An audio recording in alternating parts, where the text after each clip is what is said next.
So I was going to do it standing up. But you don't have a podium and you don't have a microphone stand. So I've got to do this one sitting down. Well, I've got a doozy of a speech for you. If any of you want to pull out your cell phones to catch it, I'll give you a minute to do so. If not, I'll give you access. Language, boy. So ladies and gentlemen, bros and hoes, I have to tell you a story, and here's how it goes. I was born here today to propose a toast, but I thought, for more fun, I'd try out a roast. See, I've known Chris for a long time. He deserves a good roast, and I hope he won't mind. Apologies first to his mother, Brittany, have to be mentioned in our story today. Now, to tell you this tale, I have to go back.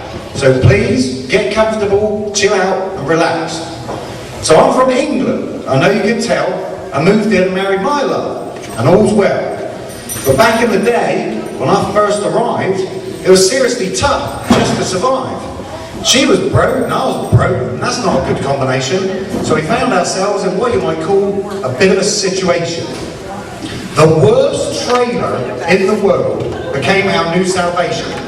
No heat, frozen pipes, and the wires sparked on occasion. The trailer park itself was a total nightmare too. The sewage pump would break and we'd be ankle deep in poo. There were drunks and druggies and whores and bums. Right beside us, Chris's mum. Now prior to moving, I'd rarely seen snow. I made igloos and stuff for the first year or so, and Chris would show up. Did I want to play? No, damn kid, wouldn't go away. See, when I met Chris, he was 11 years old, brave and stupid, crazy and bold. I was 26 with a shit ton to do, and he'd walk in with poop on his shoe. I tried to make use of him, honest I did. Simple shit I figured would fit. We were buying and selling Pokemon cards. They just needed sorted. It wasn't that hard. You open the cards and you put them in place, despite the fact we had limited space. We told him we'd pay him, just like you would, for cutting your grass or doing some good. But when it came time to do any work, he'd never show up, little jerk. See, Chris was too smart to live by the book. He was off making money by hook or by crook. Cunning and devious with a dastardly plan, he'd protect his money as best as he can.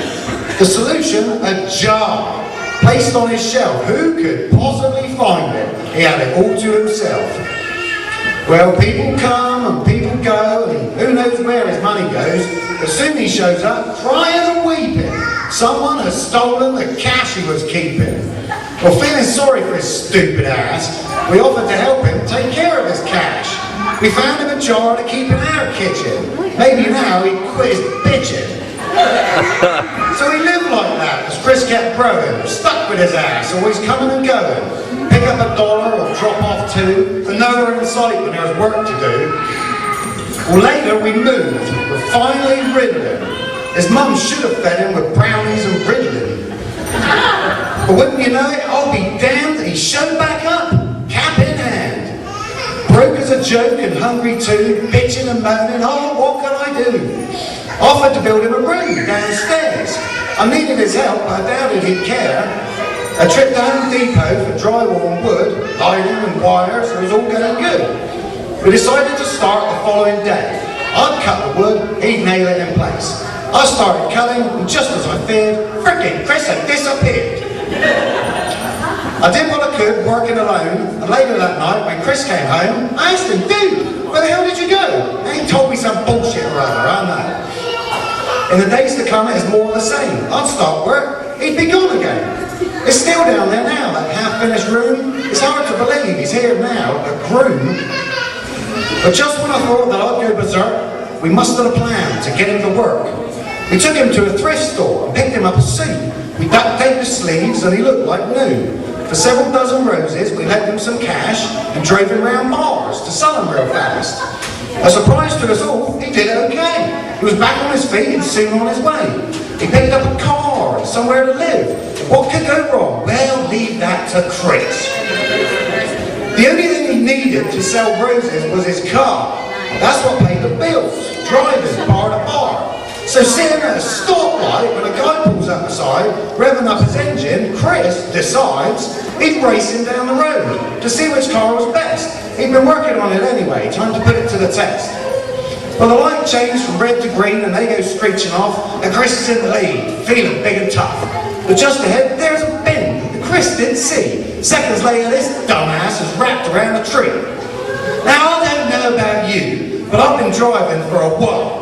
I tend to keep my eyes peeled for a pet or a child. They can run into the road and cause me to skid. The trees don't really move that quick. They're not exactly difficult to navigate around. They don't jump out in front of you or make scary sounds. They tend to just stay motionless without a want or care. But leave it up to Chris, he hit the only tree there. Now the next time I saw him, he knocked out his front teeth. Now that's just stupid, I mean good grief. If it's once playing hockey, well maybe that's fine. But Chris has lost his teeth 3 frickin' times. Now all this kind of stupid shit's been going on for years. I've tried to save him from himself, but I've run out of ideas. Honestly, I tell you, he doesn't need help. He can screw up his own life, all by himself. He showed up again just recently, down on his... Did I have any way he could make a few bucks?